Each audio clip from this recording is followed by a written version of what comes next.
So let's continue and discuss the next drug. So what about the famous hydralazine? Don't mind the naked woman on the slide. She'll come into play later. You hear this one a lot because it is a potent vasodilator that acts only at the pre-capillary arterioles with no effect on the systemic veins.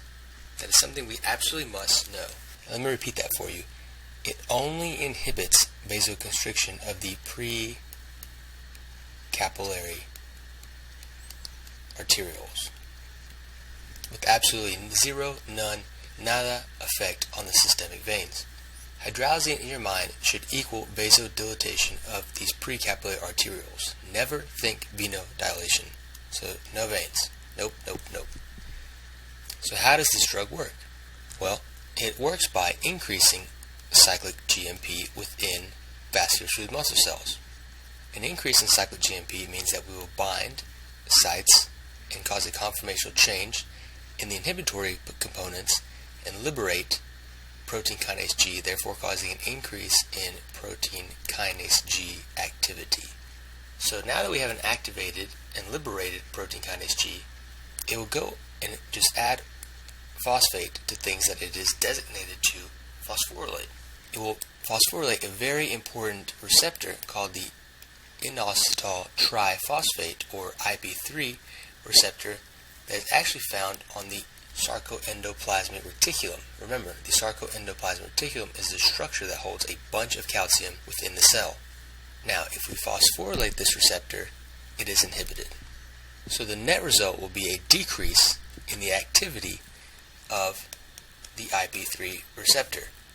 The IP3 receptor, when activated, allows a release of calcium into the cytosolic environment.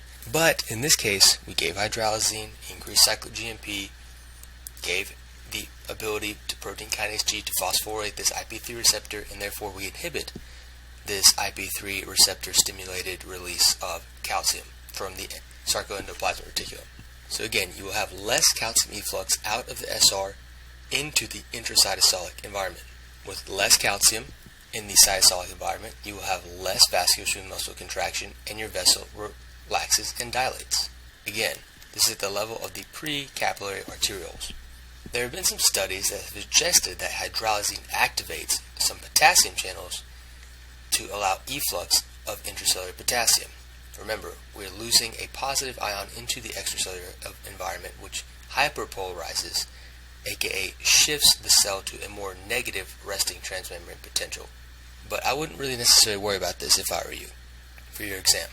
Hydralazine should basically be associated with the effect of causing vasodilatation of our pre-capillary arterioles. So what does that mean to us? Let's draw our friendly equation. Blood pressure equals cardiac output times the total peripheral resistance. So again, hydralazine vasodilates the pre-capillary arterioles, which means we decrease our total peripheral resistance, because total peripheral resistance is determined by the peripheral resistance arterioles that just happen to be precapillary. Well, looks like we're kind of targeting them, right? Of course, that is the main mechanism of action of hydralazine. It is to cause a decrease in blood pressure by affecting the total peripheral resistance by vascular smooth muscle cell relaxation, and therefore causing an increase in the radius of those precapillary arterioles. We significantly decrease our blood pressure because we dropped our total peripheral resistance. That's basically the main point. This is important because we are reducing afterload. Remember, the left ventricle is pumping into the systemic circulation via the ascending aorta. We're decreasing the systemic vascular resistance because we're dilating those total peripheral resistance arterioles. So the left ventricle of someone with hypertension is always having to pump against a higher pressure.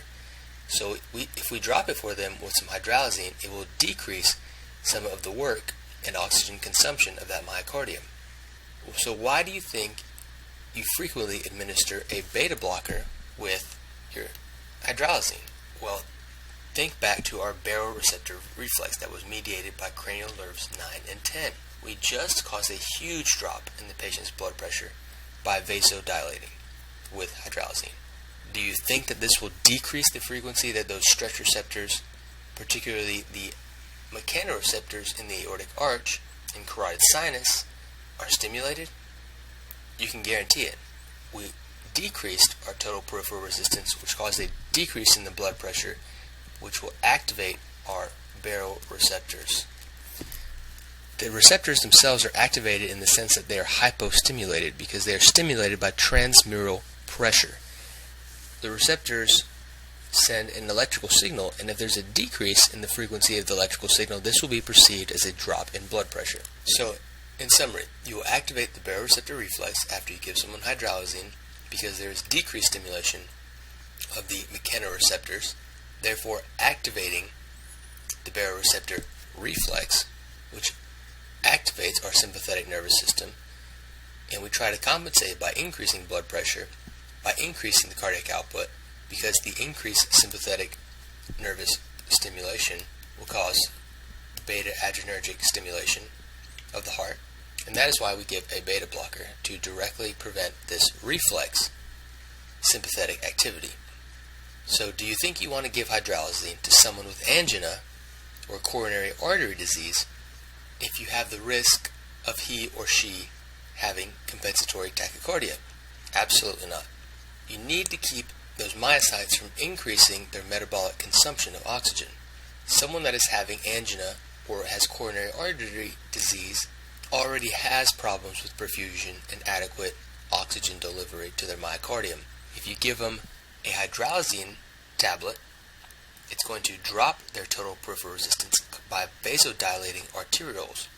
We will activate the sympathetic reflex mediated by the baroreceptors, and you will stimulate the beta receptors on the myocardium, causing increase in contractility and an increase in the heart rate. And we do not want this because this will increase the ATP requirements. And to make more ATP, you need more oxygen. So that is why we give a beta blocker anytime you administer hydralazine.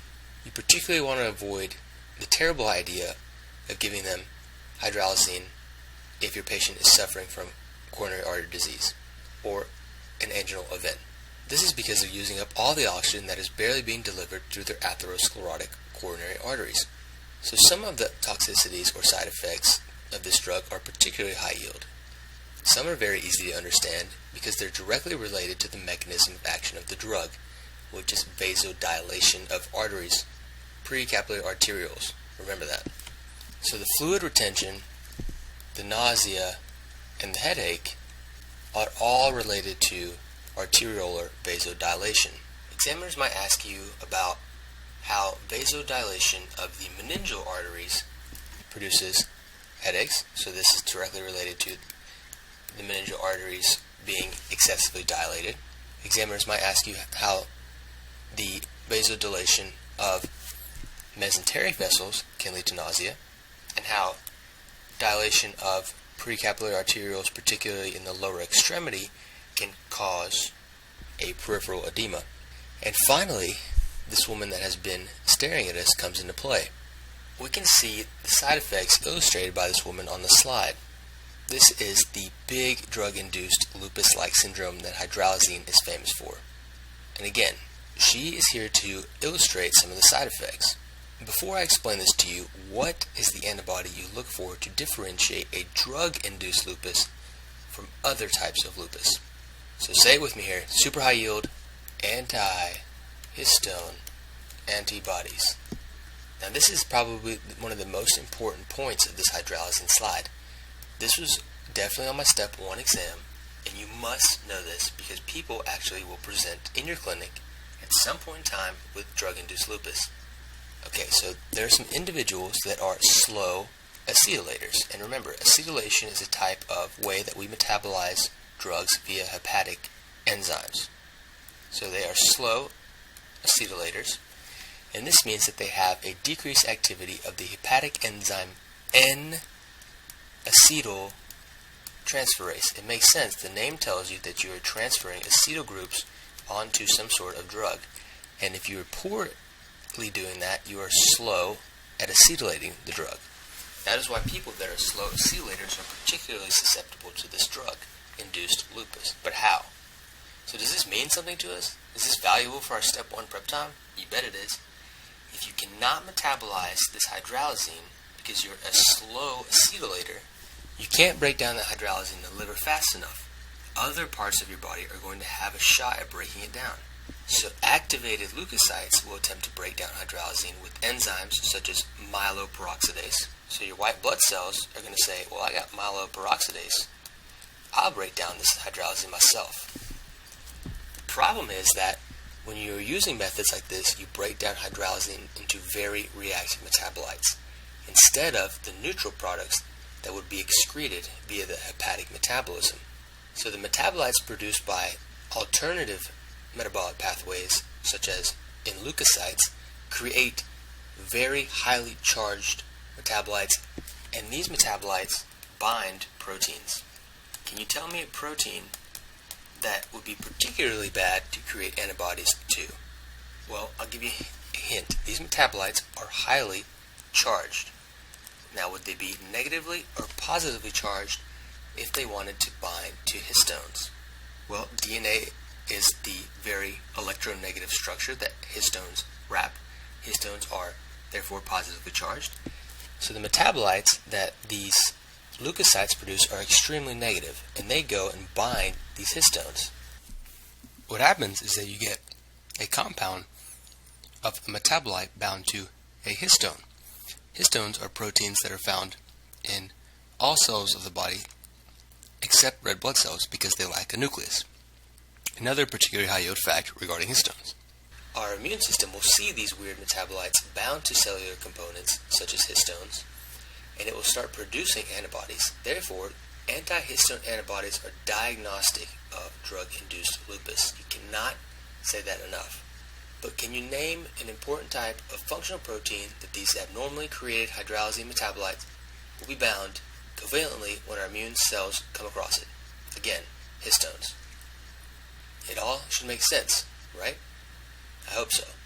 Our immune system recognizes the hydralazine metabolite as foreign antigen, and it will engulf the whole complex of histone and hydralazine metabolite as one foreign antigen. Antigen-presenting cells will process this, and they will show it to helper T cells. Helper T cells will go on to activate B cells, and B cells will become plasma cells. And plasma cells will produce profound amounts of these antihistone antibodies. These antihistone antibodies deposit in different areas of the body just like they do in other types of lupus. The way to differentiate is knowing which antibody to look for. Again, that's the antihistone antibody. So is there another drug that we have discussed that can produce a drug-induced lupus syndrome? The two that you need to worry about are procainamide and hydralazine. Procainamide is an antiarrhythmic that we will discuss later on in the cardiovascular pharmacology chapter. So, for your step 1 exam, you have to know these: hydralazine, procainamide, drug-induced lupus, antihistone antibodies. The woman in the diagram has some lupus-like signs, such as the lower extremity edema, the malar rash, pericarditis. She has also pleuritis, which is inflammation of the pleural space due to antibody deposition there. You can also have neurological symptoms due to deposition of the small arterioles in the brain. Remember, anytime you deposit autoantibodies anywhere in the body, you can activate the immune system in that particular area and can cause damage via complement activation.